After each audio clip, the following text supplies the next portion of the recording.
Occupying Till He Comes at Southwest Prophecy Ministries.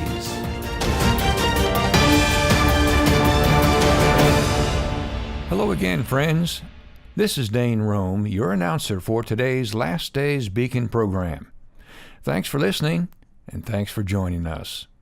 And just a reminder again that these programs are supported by your gifts to this ministry. If you'd like to contribute to this ongoing faith ministry, which deals with Bible prophecy and current events, simply go to our website to contribute. Our website address is www.swpm.us. You'll find a donate link on the homepage. The website address again is www.swpm.us.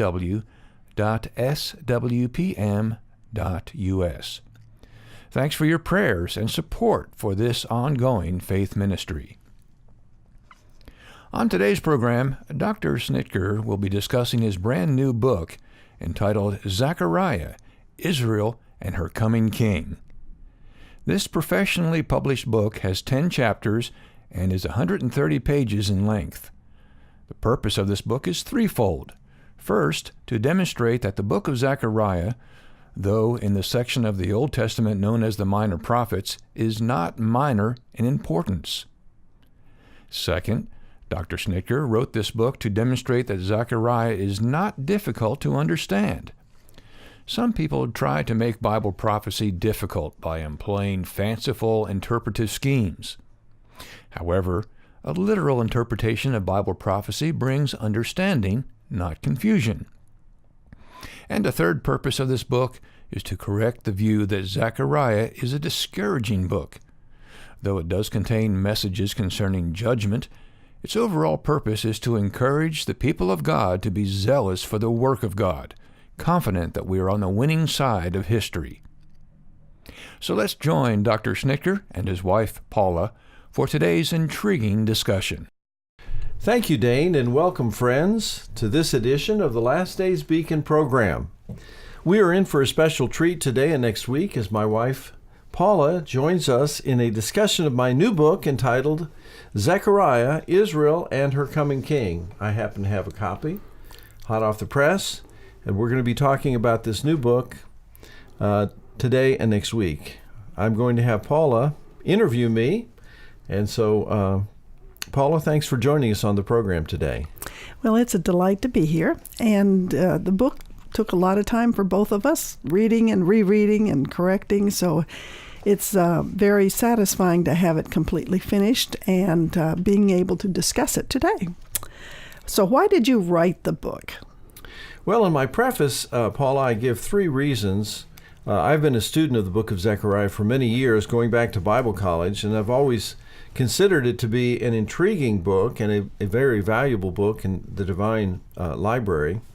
And so I given my preface 3 reasons why I wrote the book. The first is to demonstrate that the book of Zechariah is not diminutive or minor. Even though it's in the Minor Prophets, and of course we know the 12 Minor Prophets are given that designation because of their length, it's certainly not because it is an unimportant book. In fact, I believe that the book of Zechariah, in terms of a prophetic book, is one of the most important books in the Old Testament.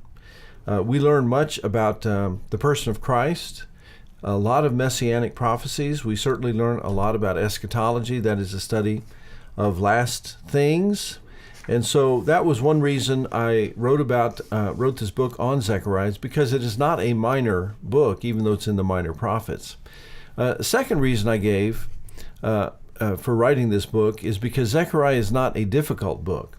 There are many Bible interpreters who make the book of Zechariah difficult because of the approach they use in interpreting it. Some say that Zechariah should be interpreted metaphorically, allegorically, or spiritually, and they try to interject the church into the text, although the church is nowhere to be seen in Zechariah. And so, as I wrote this book, it was with a view toward making it clear to the reader and profitable. And we know, of course, that the Apostle Paul said that all Scripture is profitable, not only God-breathed, but profitable. The third reason I wrote this book is to dispel the notion that Zechariah is a discouraging book. Sometimes the reason why we avoid the prophets, minor or major, is because the message of judgment that is in the book tends to discourage us. And although there is suffering and judgment that is mentioned in the book, the overall tone is encouragement. The reason Zechariah wrote the book was to encourage the people of God in post-exilic Judah was to do God's work. And I think that the message of Zechariah can encourage us as well. Sometimes we tend to be discouraged, thinking that we're on the losing side and that the forces of the devil and globalism are winning. But Zechariah reminds us that we are on God's side and we are on the winning side of history.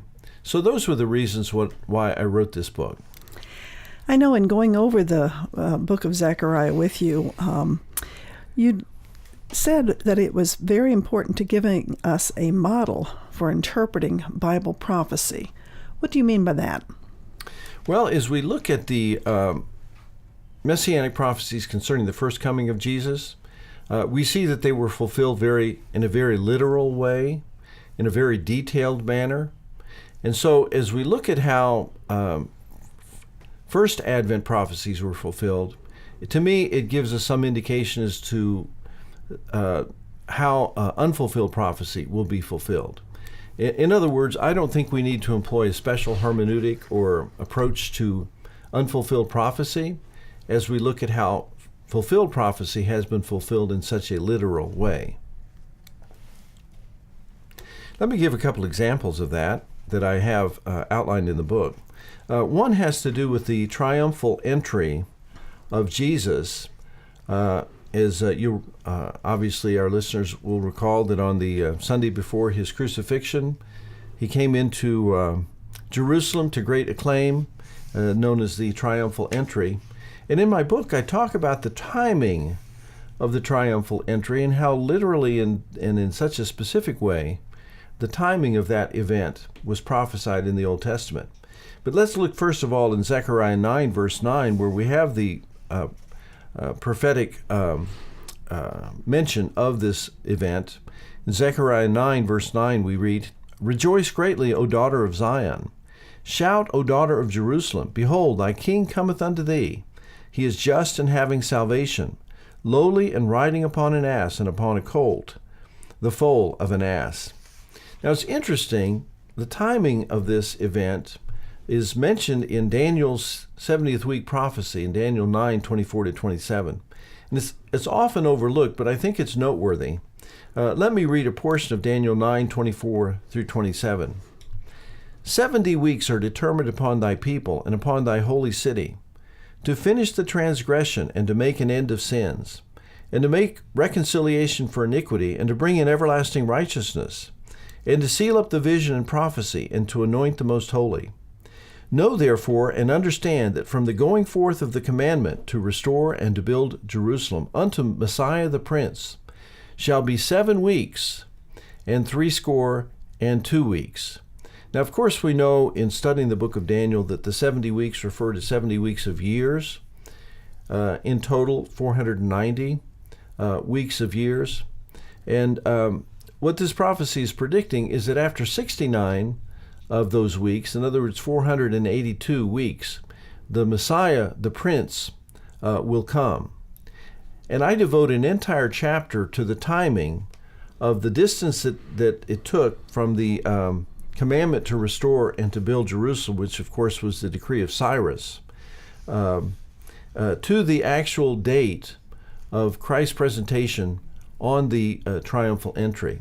And without getting lost in the weeds and the details, which I take an entire chapter to unfold, the interval between the decree of Cyrus to the day of the triumphal entry is exactly, to the day, 483 years, which is 69 weeks of years. And so this is, to me, an amazing testimony to the inspiration of Scripture and how when God says something, he will fulfill it to the letter or to the day. So that's just one of the first coming prophecies that I deal with in the book. A second one that I find to be noteworthy has to do with the betrayal of Christ, which of course took place later in the Passion Week. The book of Zechariah gives us a prediction concerning that betrayal. And I think it's noteworthy in its specificity. In Zechariah 11, verses 12 and 13, we read, "And I said unto them, If ye think good, give me my price, and if not, forbear. So they weighed for my price 30 pieces of silver. And the Lord said unto me, Cast it unto the potter, a lordly prize that I was prized at of them. And I took the 30 pieces of silver and cast them to the potter in the house of the Lord." Now in Zechariah 11, verses 12 and 13, Jesus himself is speaking, and he's asking the Jewish leadership how much they think he would be worth. And their response was 30 pieces of silver.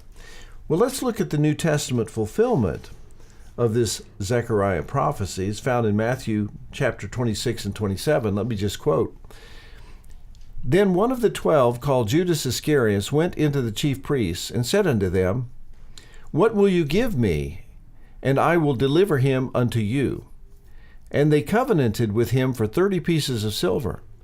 And from that time he sought opportunity to betray him."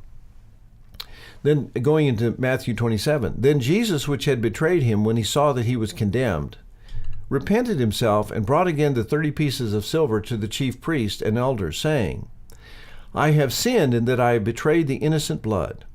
And they said, What is that to us? See thou to that.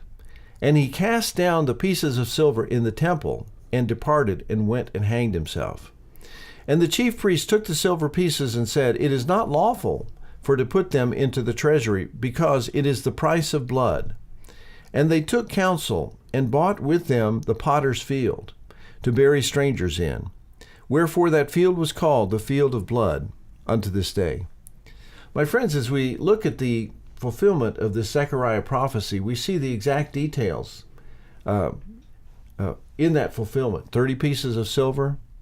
We see that Judas cast those pieces of silver into the temple, and that the proceeds from that betrayal money was used to purchase the potter's field. All of that is mentioned in this passage from Zechariah chapter 11. So we see in just these two examples, Paula, that the Old Testament prophecies, the Zechariah prophecies concerning the first coming of Christ, were fulfilled in a literal way and in a detailed and exacting manner. And I think that provides for us a pattern for what we're going to see in terms of our expectation about second coming prophecies. And next week we are going to deal with some of the amazing prophecies concerning the second coming of Christ, found in the book of Zechariah. And there are actually more prophecies concerning Christ's second coming than there were concerning his first. So there's a lot to be covered. In fact, in my book, there are 2 chapters devoted to the second coming prophecies, or unfulfilled prophecies. And now our announcer, Dane Rome, will share with you, friends, how you may obtain a copy of this new book. Thank you, Dr. Schnitker. You may obtain a copy of this brand new book, Zechariah, Israel, and Her Coming King, for a gift of $8.99. To obtain your copy, simply go to the homepage of our website, www.swpm.us. That website address again is www.swpm.us. Again, this 130-page book is available for your gift of $8.99. Please join us next week for another Last Days Beacon program brought to you by Southwest Prophecy Ministries. Until then, this is Dane Rome saying thanks for listening.